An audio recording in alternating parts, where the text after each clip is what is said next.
Hey everyone, it is Shannon, and I am here today to talk about the super for the 31 Days of Horror, and let's look at the details for the movie. It was directed by Stephan Rick, who directed Dark Side of the Moon and a lot of other stuff, but I think it's all in German, or mostly in German.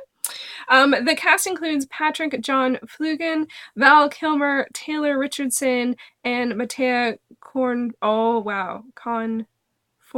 I apologize. I got a little lazy on the handwriting at the end there. Shannon. The link for the IMDb page will be down below, as always, if you would like to check out further details on the movie. And so this one came out actually in 2017 at Stitches at the festival, and then had a 2018 regular release, and it definitely is in the land of horror, so yay, good selection for there. I also would include it as a thriller, and I gave this one 7.5 out of 10, or 3.5 out of 5, and yay, it gets a heart. I really enjoyed this one. I didn't know anything going into this one. I'm familiar, of course, with Val Kilmer, because who isn't? But this one just, I don't know, like, it's one that, actually, is that true? I think I had heard about this one on the festival circuit, but I hadn't seen too much about it. It was available on Netflix, and I was feeling like I wanted to try it out. I don't think it was more of a, like, I kind of might have heard of that. That was the rationale behind picking it. And so I gave it a go, and I am so glad that I did. This one, it follows a man who is looking for a job, and he ends up being hired as one of several supers at a big apartment building in New York.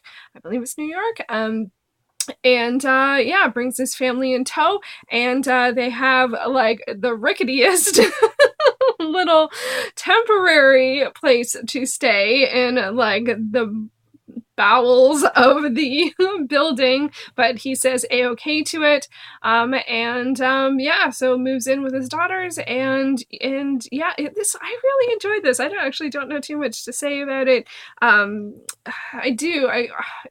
But it is one that is a bit tricky in terms of how you talk about it, how you describe it, but I actually think that's a good thing, because it like is open to more than one possibility in terms of what type of film it is, what the story is, what it's following. I thought actually it was cool that there were several supers, including the protagonist, and then also Val Kilmer. He's another super. He's the super that has been there forever. They do throw around some weird terminology. I think they describe his character as, what did they say? I'm trying to remember, but whatever it was, I'm like, I have never heard those two terms used together. Like,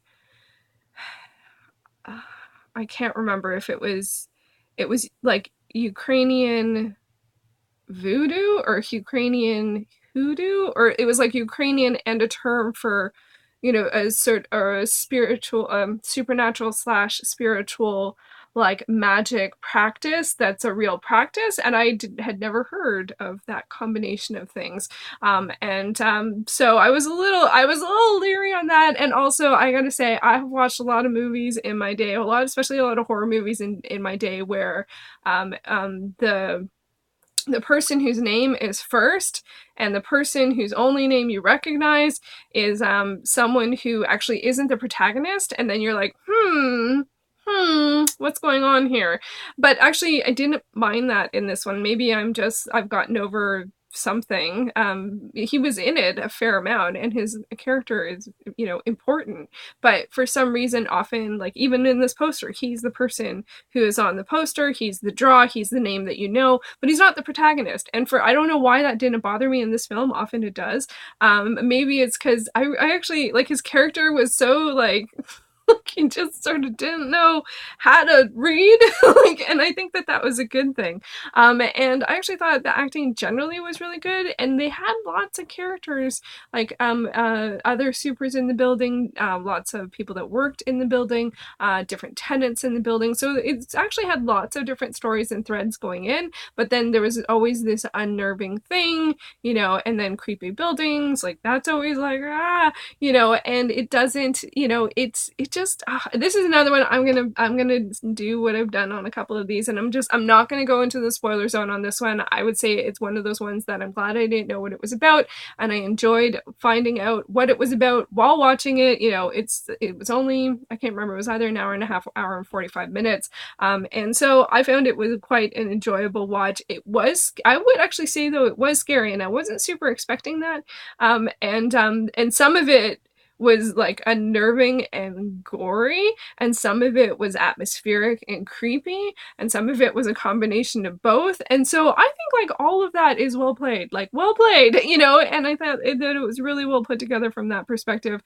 and was a nice surprise. And yeah, so overall I did enjoy it. I guess I don't have too much to say about this one. Let me know if you have seen it. If you say anything specifically about the plot and stuff, make sure you preface with spoilers and hit enter a few times, because this is one, like several of the ones that I've talked about, that I think is better not to know. And maybe that's what I should do. Maybe I should only watch horror movies I haven't heard anything about. But that being said, a lot of the movies that I either have watched or do plan on watching, I just generally know that it's a horror movie that people have talked about and don't know too much about the plot. This one I certainly did not know the plot. You know, the title like lets you know that it's a superintendent, if that wasn't clear.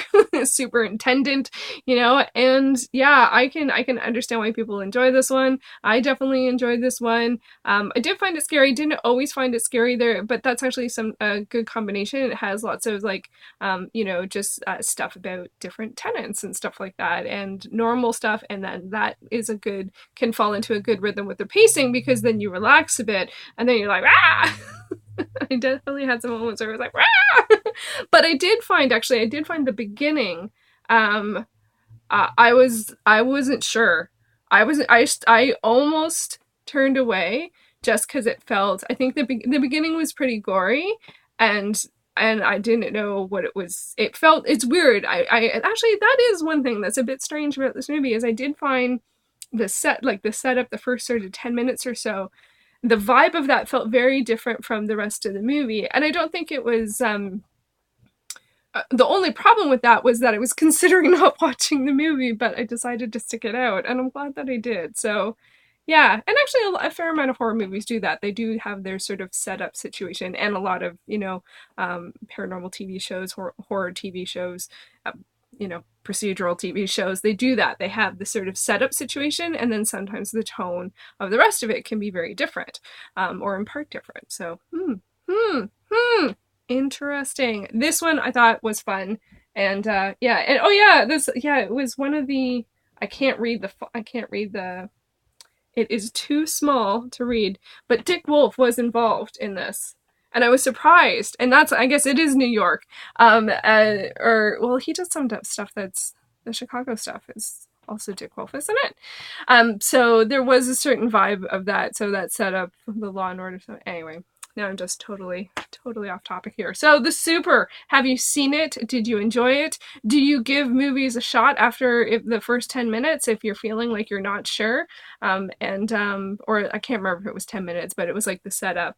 And I was a little like, oh no. But I think I'm trying not to